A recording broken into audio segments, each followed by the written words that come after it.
मित्रांनो, सबस्क्राईब करा एमपीएससी माझा यूट्यूब चॅनलला आणि नवीन व्हिडिओजचे अपडेट मिळवण्याकरिता बेल आयकॉन दाबायला विसरू नका. Hello friends, welcome to MPSC माझा. मित्रांनो, आज आपण बघतोय पीसीपीएनडीटी म्हणजेच गर्भधारणापूर्व आणि जन्मपूर्व निदान तंत्र लिंग निवड प्रतिबंध कायदा 1994, यालाच pre conception and prenatal diagnostic technique act 1994 असं म्हणतात आणि हा लागू झालाय 1 जानेवारी 1996 पासून. मित्रांनो, याच्यामध्ये 8 प्रकरणं आहेत आणि एकूण 34 कलम आहेत. सुरुवात करूयात. प्रकरण 1, कलम 1, व्याप्ती जम्मू काश्मीर सोडून संपूर्ण भारत. कलम 2, विविध व्याख्या. याच्यामध्ये विविध व्याख्या केलेल्या आहेत, मात्र महत्त्वाचे जे आहेत ते आहेत एम्ब्रियो म्हणजे काय, तर अप टू 8 वीक म्हणजे 8 हप्त्यापर्यंतचा जो गर्भ आहे त्याला म्हणतात एम्ब्रियो, हे होतात 56 दिवस. आणि जे फिटस आहे किंवा फोइटस आहे हे 9 वीकच्या समोर तर जन्मापर्यंत म्हणजेच 57 दिवसापासून ते जन्मापर्यंत जो गर्भ असतो याला काय म्हणतात, तर फिटस किंवा फोइटस असं म्हणतात. त्यानंतर आहे प्रकरण 2, कलम 3, नोंदणीकृत जनुकीय तपासणी व समुपदेशन केंद्र यांना गर्भलिंग परीक्षण चाचणी करण्यास मनाई. त्यानंतर विशिष्ट ज्ञानाशिवाय नोकरीवर ठेवता येणार नाही. एखादी जर एम्प्लॉई तुम्हाला इथे ठेवायचा असेल या केंद्रामध्ये, जनुकीय तपासणी किंवा समुपदेशन केंद्रामध्ये, तर त्याला योग्य नॉलेज असलं पाहिजे. कोणत्याही नोंदणीकृत नसलेल्या जनुकीय तपासणी व समुपदेशन केंद्रात तसेच व्यक्ती यांना गर्भलिंग परीक्षण चाचणी करता येत नाही. त्यानंतर आहे कलम 3A, यानुसार गर्भलिंग परीक्षणास प्रतिबंध करण्यात आलेला आहे. कलम 3B, सोनोग्राफी अल्ट्रासोनोग्राफी ज्या मशीन्स आहेत या नोंदणीकृत नसलेल्या संस्थांना विक्रीस मनाई करण्यात आलेली आहे. यानंतर आहे प्रकरण 3 आणि प्रकरण 3 मध्ये कलम 4 ते 6 समावेश होतो. कलम 4, नोंदणीकृत जनुकीय तपासणी व समुपदेशन केंद्र तसेच व्यक्ती खालील परिस्थितीमध्ये गर्भलिंग चाचणी करू शकतात आणि ती कारणं कोणकोणती आहेत, तर अनुवांशिक व चयापचय याबाबत समस्या असेल, गुणसूत्रविषयी काही समस्या असतील, त्याच पद्धतीनं गर्भ व गर्भवती महिलांच्या जीवास धोका निर्माण झाल्यास, अनुवांशिक आजार असल्यास, तसेच केंद्रीय पर्यवेक्षक बोर्डाद्वारे सुचवलेले जे इतर आजार आहे जर हे असतील तर मात्र ही चाचणी केली जाऊ शकते. ही चाचणी कोणाची करता येते, मात्र यासाठी लिखित परवानगी जी आहे ती महिलेची घ्यावी लागते.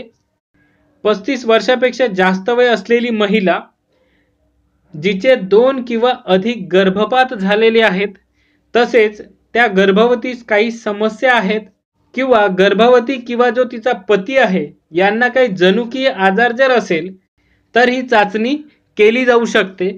त्याच पद्धतीनं केंद्रीय पर्यवेक्षक बोर्ड जे आहे यांनी जर इतर कारणं सुचवली असतील तर त्या कारणाचा यामध्ये काय होतो, तर समावेश होत असतो. त्यानंतर आहे कलम 5, गर्भलिंग परीक्षणासाठी महिलेची लेखी परवानगी व याबाबत वाच्यता न करण्याचे हमीपत्र हे डॉक्टरला कोणाकडून घ्यायला लागते, तर त्या गर्भवतीकडून घ्यायला लागते.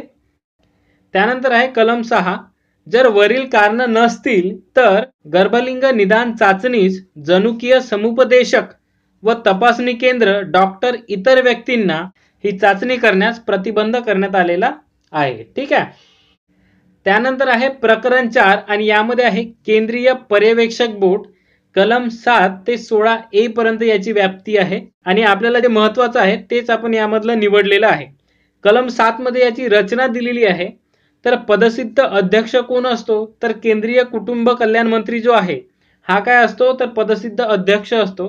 तसाच पदसिद्ध उपाध्यक्ष कोण असतो, तर केंद्रीय कुटुंब कल्याण मंत्रालयाचा जो सचिव आहे तो कोण असतो, तर उपाध्यक्ष असतो. लक्षात ठेवा, केंद्रीय कुटुंब कल्याण मंत्रालयाचा सचिव हा कोण असतो, तर उपाध्यक्ष असतो, सचिव नाही. ठीक आहे. त्यानंतर आता सदस्य कोण आहे, तर पदसिद्ध सदस्य आहेत 3 जे केंद्रामार्फत नियुक्त केले जातात आणि हे कोणाचे प्रतिनिधी असतात, तर हे 3 मंत्रालयाचे प्रतिनिधी असतात. यामध्ये महिला व बालविकास मंत्रालयाचा 1, कायदा मंत्रालयाचा 1 व भारतातील औषध व होमिओपॅथी प्रणालीमधील प्रत्येकी एका व्यक्तीचा यामध्ये समावेश होत असतो। त्यानंतर एक पदसिद्ध सदस्य आहे आणि तो म्हणजे जो संचालक असतो केंद्रीय आरोग्य सेवेचा, तो काय आहे तर पदसिद्ध सदस्य आहे। त्यानंतर 10 केंद्र पुरस्कृत सदस्य असतात। यामध्ये 2 प्रख्यात अनुवंशशास्त्रज्ञ, 2 प्रख्यात स्त्रीरोग तज्ञ, 2 प्रख्यात बालरोग तज्ञ, 2 प्रतिष्ठित सामाजिक शास्त्रज्ञ व 2 महिला कल्याण संस्था प्रतिनिधी यांचा याच्यामध्ये समावेश होत असतो। त्यानंतर 3 महिला संसद प्रतिनिधी असतात। यामध्ये 2 लोकसभेच्या तर 1 राज्यसभेच्या महिलेचा समावेश होतो। त्यानंतर 4 राज्य व केंद्रशासित प्रदेशांमधील सदस्यांचा समावेश होतो। यामध्ये प्रत्येकाला चान्स मिळावा यासाठी 2 अल्फाबेटिकली व 2 रिव्हर्स अल्फाबेटिकली, अल्फाबेटिकली म्हणजे काय तर ABCD नुसार आणि रिव्हर्स अल्फाबेटिकली म्हणजे काय तर ZYX यानुसार, ठीक आहे। त्यानंतर एक पदसिद्ध सचिव असतो आणि हा कोण असतो तर संयुक्त सचिव पदाच्या खालचा नसलेला, म्हणजेच किमान संयुक्त सचिव पदाच्या दर्जाचा तसेच केंद्रीय कुटुंब कल्याण प्रभारी जो असतो याच्या समकक्ष असणारा व्यक्ती हा कोण असतो तर एक पदसिद्ध सचिव असतो। त्यानंतर आहे कलम 8, तर यामध्ये यांचा कार्यकाळ दिलेला आहे। पदसिद्ध सदस्य सोडून इतर जे सदस्य आहे यांचा कार्यकाळ असतो तो असतो 3 वर्षाचा आणि राज्य व केंद्रशासित प्रदेशामधील जे सदस्य आहे यांचा कार्यकाळ मात्र फक्त 1 वर्षाचा असतो। ही गोष्ट इथे आपल्याला लक्षात घ्यायची आहे। त्यानंतर आहे कलम 16A आणि यामध्ये आहे राज्य व केंद्रशासित प्रदेश पर्यवेक्षक बोर्ड आणि हे जे आहे याची रचना ही सर्व वरच्या प्रमाणेच आहे, फक्त जिथे केंद्र आहे इथे राज्य होत असतं। यामध्ये 1 अध्यक्ष, 1 उपाध्यक्ष आणि 22 सदस्य यांचा समावेश होत असतो, ठीक आहे, आणि तेच राज्यातही लागू आहे, ठीक आहे। यानंतर आहे प्रकरण 5, अधिकृत प्राधिकरण व सल्लागार मंडळाची स्थापना प्रकरण 5 मध्ये करण्यात येते। यामध्ये कलम 17 व 17A या 2 कलमांचा समावेश होतो। त्यानंतर आहे प्रकरण 6, जनुकीय तपासणी व समुपदेशन केंद्र प्रयोगशाळा यांची नोंदणी करणे, याचा समावेश प्रकरण 6 मध्ये आहे आणि यामध्ये कलम 18 ते 21 अशी याची व्याप्ती आहे। त्यानंतर आहे प्रकरण 7, गुन्हा व दंड, यामध्ये कलम 22 ते 28 चा समावेश होतो। कलम 22 नुसार गर्भलिंग संबंधी जाहिरात करणे, लेख व पुस्तक हे प्रसिद्ध करणे यासाठी 3 वर्ष तुरुंगवास व 10,000 रुपये दंड आकारला जातो। त्यानंतर कलम 23 नुसार अधिनियमातील तरतुदींचे उल्लंघन केले असेल तर प्रथम वेळेस 3 वर्षाचा तुरुंगवास व 10,000 रुपये दंड होऊ शकतो। दुसऱ्यांदा केल्यास 5 वर्षे तुरुंगवास व 50,000 रुपये दंड व 5 वर्षासाठी परवाना हा रद्द केला जातो। त्यानंतर जर पुन्हा हाच गुन्हा केला असेल तर परवाना कायमचा रद्द केला जाऊ शकतो। त्यानंतर कलम 23 नुसारच जर गर्भलिंग परीक्षण केले असेल आणि जर तो व्यक्ती दोषी आढळला असेल, पहिल्यांदा 3 वर्षे तुरुंगवास व 50,000 रुपये इतका दंड आकारला जाऊ शकतो। दुसऱ्यांदा केल्यास 5 वर्ष तुरुंगवास व 1,00,000 रुपये दंड तसेच डॉक्टरचा जो परवाना आहे हा कायमचा रद्द केला जातो, ठीक आहे। त्यानंतर आहे कलम 27 आणि यामध्ये आहे गुन्ह्याचे जे स्वरूप आहे ते कसे असेल तर या अधिनियमाअंतर्गत गुन्हा हा दखलपात्र, गैरजमानती व न मिटवता येण्याजोगा असतो, ठीक आहे।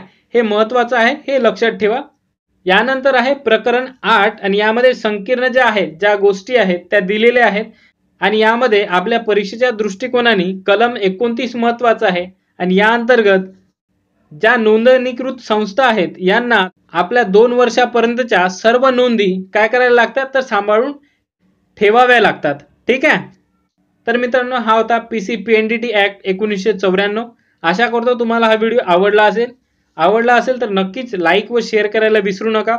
तसेच तुमच्या काही समस्या व सुधारणा असतील तर नक्कीच कमेंट बॉक्समध्ये टाईप करायला विसरू नका। Thank you friends.